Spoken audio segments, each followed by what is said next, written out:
For my 31st birthday, my mother-in-law gifted me divorce papers.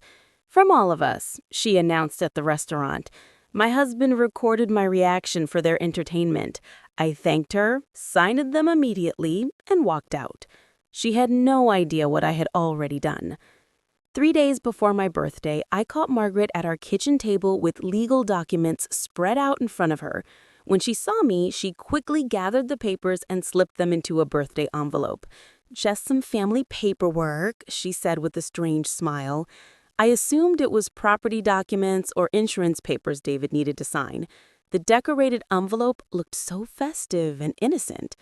That morning, I had come downstairs early to make coffee before my shift at Romano's restaurant. The house was quiet, and I expected to find the kitchen empty. Instead, Margaret sat, hunched over official-looking papers, reading glasses perched on her nose as she examined each page carefully. Her concentration was intense, almost predatory, as she made notes in the margins with a red pen. The sound of my footsteps on the hardwood floor made her look up sharply. For a split second, her face revealed something I had never seen before. Not just disapproval or disappointment, but actual satisfaction. The first real family event after our honeymoon was Michael's graduation party, David's cousin, who had just finished law school. I remember standing in front of my closet for nearly an hour that morning, pulling out outfit after outfit, trying to find something that would help me blend in with David's successful family. I finally settled on a simple black dress with pearl earrings, hoping conservative choices would earn me points with Margaret. The moment we arrived at the country club, I knew I had miscalculated.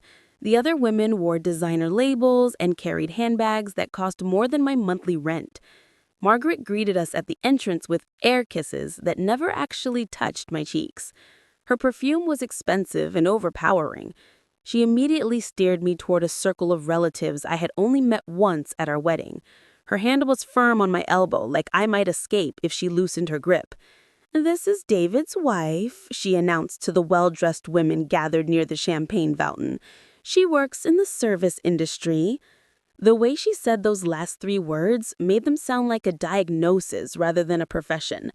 I watched the women's faces shift as they processed the information. Aunt Patricia's eyebrows lifted in that universal expression of polite surprise mixed with pity. Cousin Janet made a sympathetic sound in the back of her throat before asking what kind of service work I did. Her tone suggested she already assumed the answer would disappoint her. Before I could explain that I was a server at Romano's restaurant, one of the best Italian restaurants in our area, Margaret jumped in with her own version of my employment status. "She's still exploring different career paths," Margaret explained smoothly, as if I were a confused teenager rather than a 29-year-old woman with steady employment and good tips, working temporarily in food service while figuring out her direction. The conversation moved on without me as they discussed Michael's internship at a prestigious law firm, another cousin's promotion at a marketing company, and Emma's recent engagement to Dr. Patterson. When someone politely asked about my educational background, Margaret redirected so smoothly that I barely registered being erased from my own story until later that night. I excused myself to find the bathroom, needing a moment away from their suffocating judgment. In the hallway, I heard Margaret's voice floating through an open door. "We're hoping she'll find something more suitable soon," she was saying to someone. "David deserves a wife who can contribute properly to their social position." The words hit me like ice water. I wasn't a person to Margaret. I was a problem that needed solving. Thanksgiving dinner 3 months later followed an even worse pattern. Margaret had invited extended family I barely knew, filling her dining room with successful professionals who all seemed to know each other's accomplishments intimately. As we went around the table sharing gratitude, she made sure to highlight everyone's achievements while completely skipping over me, as if I wasn't seated right there. "I'm thankful for Emma's engagement to Dr. Patterson and for David's expanding accounting practice. It's wonderful watching young people establish themselves professionally." When my turn finally came, I kept it simple and safe. "I'm grateful for family and good health," I said quietly, avoiding any mention of my job that might trigger another lecture about my inadequate career choices. After dinner, Patricia cornered me in the kitchen under the pretense of helping with dishes. "You know, dear, Margaret just wants what's best for David," she said while scrubbing a serving platter. "Have you thought about going back to school? So many opportunities exist for women willing to improve themselves." Her words carried the weight of family consensus, making it clear they had all discussed my inadequacy behind my back and agreed on solutions. The morning after overhearing Margaret's devastating phone conversation about praying for David to leave me, I woke up with something I hadn't felt in months: pure determination mixed with anger. If she wanted me to become this perfect professional woman, I'd prove I could do it without her help or approval. I sat at my laptop before the sun came up, creating profiles on every job site I could find. My resume looked embarrassingly thin, stretched across a single page.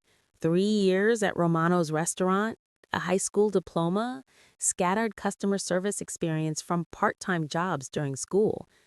The sections where college degrees and professional accomplishments should have been sat empty and accusatory, making Margaret's voice echo in my mind about real qualifications and proper preparation. I rewrote my job descriptions 5 different times, trying to make serving tables sound like executive experience without technically lying. Managed multiple client relationships simultaneously while maintaining 95% satisfaction ratings. Coordinated complex service delivery under high-pressure, time-sensitive conditions. The words felt inflated and fake, but online articles promised strategic language could bridge experience gaps and get past automated screening systems. Cover letters became my obsession over the next week. I would wake up at 5 in the morning to write personalized messages for administrative assistant positions, customer service roles, and entry-level office jobs across 3 counties. Each letter took over an hour to craft as I explained how my restaurant background had prepared me for professional challenges, highlighted my reliability and communication skills, and expressed genuine enthusiasm for opportunities to prove my worth. The first rejection email arrived within 3 hours of submitting my application to a dental office receptionist position. "Thank you for your interest, but we're seeking candidates with medical office experience." The second rejection came from an insurance company before I had even finished my morning coffee. "We require applicants with college-level education for this role." By the end of that first brutal week, my inbox was overflowing with polite dismissals that all delivered the same message in slightly different words. I wasn't qualified for anything beyond my current situation, and no amount of strategic resume writing would change that fundamental truth. David found me crying over my laptop one evening after a particularly crushing day of rejections. "Maybe you're aiming too high too fast," he suggested, rubbing my shoulders in a way that felt more obligatory than comforting. "There's nothing wrong with starting smaller and working your way up gradually." His words echoed his mother's constant message that I should lower my expectations rather than raise my qualifications, and I felt something crack inside me. The interview at Henderson Insurance Company became my first real-world lesson in professional humiliation. The office building intimidated me from the moment I walked through the glass doors into the marble lobby. Women in sharp suits clicked across polished floors and expensive heels, carrying leather briefcases and speaking confidently into wireless headsets about quarterly projections and client portfolios. I felt underdressed, despite wearing my best outfit and having practiced my answers for 2 days straight. Mrs. Henderson, the hiring manager, glanced at my resume for maybe 30 seconds before setting it aside like yesterday's newspaper. "Your background is quite limited for this position," she said, not bothering to hide her disappointment. "We typically hire candidates with insurance experience or business degrees. What made you think you'd be qualified for account management?" My carefully prepared answers about transferable skills and eagerness to learn fell completely flat in that sterile conference room. Mrs. Henderson even checked her watch while I spoke, making it painfully clear that my time was being wasted along with hers. Perhaps you should consider positions more aligned with your current skill set, she suggested, before ending the interview 15 minutes early. I registered for community college's evening business program in a desperate attempt to gain the credentials Margaret claimed I lacked. Introduction to business, basic accounting, and professional communication filled my schedule alongside my restaurant shifts. The tuition payment came from money I had been saving for new furniture, but Margaret's voice in my head told me education was more important than comfort. My first night in class revealed how unprepared I was for academic challenges after years away from school. The other students were mostly working professionals seeking advancement or career changes, and they spoke confidently about their corporate experiences while I sat quietly, taking notes and hoping no one would ask about my background. Over the next 6 months, I applied to 47 different positions across 4 counties. The rejections became routine, but never stopped stinging with fresh intensity. Some employers were kind in their dismissals, others brutally honest about my inadequacy. But the result was always identical. I wasn't good enough for the professional world that David's family inhabited so comfortably. Monday afternoon found me at the kitchen table surrounded by the evidence of another failed week.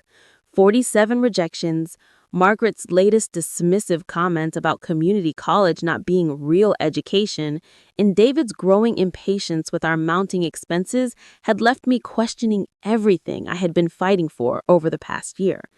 The laundry basket sat beside me filled with clothes that represented my shrinking world. Work uniforms that smelled like garlic and tomato sauce, interview outfits that had brought nothing but disappointment, and casual wear for staying home between desperate attempts to escape my situation. My phone buzzed with an unknown number while I folded David's work shirts, the domestic task feeling like surrender to Margaret's vision of my limited future. I usually ignored unfamiliar numbers because telemarketer calls had become so frequent. But something made me swipe to answer that day. Maybe I was hoping for a miracle. Or maybe I was just tired of feeling disconnected from a world that kept rejecting me so thoroughly. Hello? Is this Jennifer speaking? The woman's voice was professional, but genuinely warm, with none of the hurried efficiency I had grown to expect from business calls. She pronounced my name carefully, like it actually mattered. This is Jessica Martinez from Grand Plaza Hotel's Human Resources Department. I hope I'm not calling it a bad time. My heart stopped completely when recognition hit me. Grand Plaza Hotel. I remembered submitting that application during a particularly desperate evening last February, 6 months ago, when winter rejection letters had piled up faster than I could process the disappointment. The application had been one of dozens I'd sent that week, cast into the void of online job boards with almost no hope of response. We received your application for our guest services coordinator position, Jessica continued, when I didn't immediately respond. I was wondering if you're still interested in discussing opportunities with our team. Her words sounded impossible after 6 months of silence from every potential employer. Someone was actually calling me about a job? Trading my application like it had value instead of filing it directly into rejection folders or ignoring it completely? I set down the shirt I'd been folding, my hands trembling slightly as I reached for a pen and the notepad we kept by the phone. Yes, absolutely, I managed to say, trying to keep my voice steady and professional. I'm very interested in learning more about the position in your team. Jessica's laugh was genuine and encouraging, nothing like the polite dismissals I'd grown used to hearing from hiring managers over the past year. Wonderful, she said warmly. I have to tell you, your restaurant experience really caught our attention during the review process. We've found that candidates with your background often excel in hospitality because you understand customer service from the ground up, not just from textbooks or corporate training programs. Her words felt revolutionary after a year of apologizing for my waitressing experience. Jessica explained that Grand Plaza Hotels specialize in creating exceptional guest experiences, and they valued employees who understood service excellence through practical application rather than just theoretical training programs. My years at Romano's weren't a liability to overcome or explain away. They were credentials that qualified me for advancement in ways Margaret had never imagined possible. We offer comprehensive training programs for career development, including management track opportunities for employees who demonstrate leadership potential. Our benefits package includes health insurance, dental coverage, retirement planning with employer matching, and educational assistance for professional development courses. The benefits she described surpassed anything I had imagined possible for someone with my background. The salary ranges $42,000 to $48,000 annually, depending on experience and performance during training, Jessica added. My current income from Romano's barely reached $30,000, even with good tip nights and extra shifts. There's one more aspect that might interest you, Jessica said, her voice taking on an excited tone. The role includes housing in our employee residential building. It's a fully furnished apartment with utilities included, just 5 minutes from the hotel. I had to sit down. Free housing meant independence from David's family's constant criticism and financial pressure. 3 hours away from Margaret's disapproving presence felt like freedom I hadn't dared to dream about. Thursday evening arrived with golden light filtering through Romano's windows as I walked through the entrance with my family trailing behind me. The familiar bell chimed above the door, and the warm scent of garlic bread and marinara sauce wrapped around me like a welcoming embrace. Mr. Romano spotted us immediately from behind the counter, his weathered face breaking into the genuine smile I had treasured during difficult months. "Jennifer," he called out while hurrying over to greet us. "This must be the birthday celebration you mentioned." I felt proud to introduce my family to him, hoping Margaret would finally see the respect I'd earned in this place. Mr. Romano shook hands warmly with everyone, while Margaret surveyed the modest dining room with barely concealed judgment. The red vinyl booths and handwritten specials board clearly didn't meet her usual standards, but she was here, making an effort, and that felt like progress worth celebrating. We settled into the corner booth with Margaret examining the laminated menu like it might contaminate her manicured fingers. David kept checking his phone under the table, responding to texts with nervous excitement. Emma scrolled through her phone while exchanging meaningful looks with her mother across the table. Throughout dinner, Margaret asked questions about my community college classes with artificial interest, nodding along to my answers while clearly thinking about something else entirely. "You've been working so hard to improve yourself," she said as we waited for our main courses. "It's admirable how determined you've been despite all the challenges." The birthday cake appeared as we finished eating, carried by Sandra, who placed it carefully in front of me while the entire restaurant began singing. Regular customers joined in from nearby tables, creating a chorus of genuine affection that made my heart swell. "Make a wish," David said, positioning his phone to capture the moment. I closed my eyes and wished for courage to share my job offer news gracefully, hoping this announcement would finally bridge the gap between Margaret's expectations and my reality. Margaret's applause was sharp and hollow as she reached into her designer purse with theatrical ceremony. "We have a special gift for you," she announced loud enough for nearby tables to hear, "from all of us." The decorated envelope emerged, held high for everyone to see. Emma's phone appeared in her hands, positioned to record. David adjusted his camera angle to capture my face more clearly. Their coordination was perfect and rehearsed. "Open it," Margaret urged, with bright eyes I mistook for grandmotherly joy. The envelope felt heavier than expected as I tore the paper, revealing official documents folded inside. "Petition for dissolution of marriage" sat at the top in bold letters that seemed to grow larger as I stared. Divorce papers on my birthday in front of my coworkers. The restaurant buzzed around us, but our booth existed in a bubble of tension. Instead of tears, I signed my name with steady handwriting. Margaret's satisfied expression faltered as I calmly folded the papers. "Thank you," I said as I stood. This is actually the most generous gift you could have given me. I reached into my purse and withdrew my own envelope. I have some news to share as well. 3 days ago, I was offered a position as guest services coordinator at Grand Plaza Hotel. The salary is $45,000 annually, with full benefits and housing included. The position starts in 2 weeks, in another city. A fresh start with people who value restaurant experience. The restaurant erupted. Mr. Romano's voice boomed congratulations. Maria appeared in the kitchen window beaming with pride. Tony started clapping enthusiastically. Regular customers stood to applaud. Mrs. Patterson raised her water glass in a toast. Margaret's face cycled through confusion, disbelief, and something resembling fear. "You knew about this job when you signed those papers?" David asked with a strained voice, finally understanding I had outmaneuvered them completely. "I received the offer 3 days ago. The same day you all started acting mysteriously excited about my birthday plans." Their video recording had captured their own failure instead of my humiliation.